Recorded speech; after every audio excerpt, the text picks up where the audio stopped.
Vitajte pri rannom povzbudení skrze inšpirované slovo Božie. Prajeme vám požehnaný deň. Naše vysoké povolanie. Ranná pobožnosť podľa Ellen G. Whiteovej. 1. máj. Modlitba je zdrojom všetkých požehnaní. Vzácny priateľ je Pán Ježiš,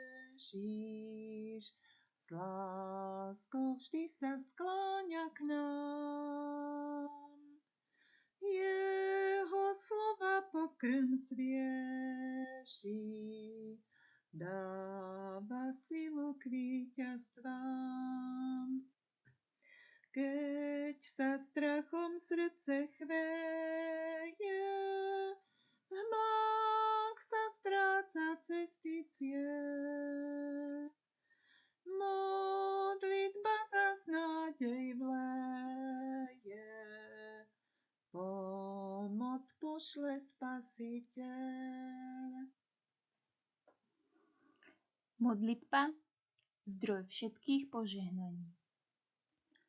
A všetko, za čokoľvek by ste veriac prosili na modlitbe, dostanete. Matúš 21:22.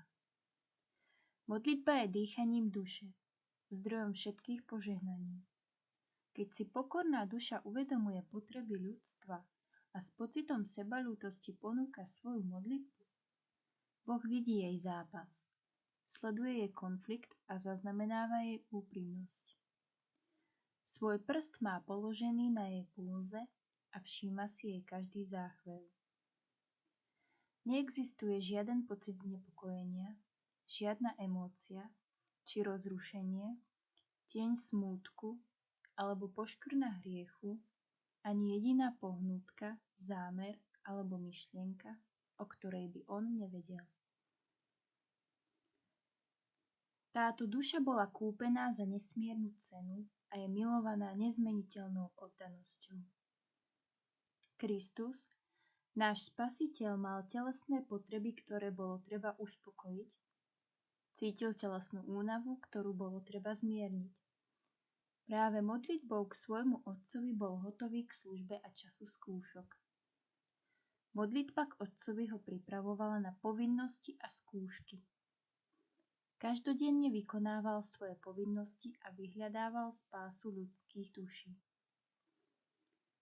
Jeho srdce súcitilo s unavenými a obťaženými a celé noci sa modlil za pokúšaných. Kresťan má pozvanie, aby svoje bremená niesol k Bohu na modlitbe a aby sa pevne pripútal ku Kristovi povrazmi živej viery. Pán nás oprávňuje modliť sa a vyhlasuje, že počuje modlitby tých, ktorí dôverujú jeho nekonečnej moci. Bude poctený tými, ktorí sa k nemu priblížia a verne mu slúžia.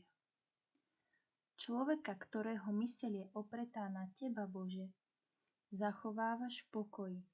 Áno, v pokoji, lebo sa nadeje na teba. Izajáš kapitola 26, verš 3. Všemohúce rameno sa vystiera, aby nás riadilo a viedlo stále vpred. Choďte vpred, hovorí Pán. Rozumiem vášmu problému a pošlem vám pomoc.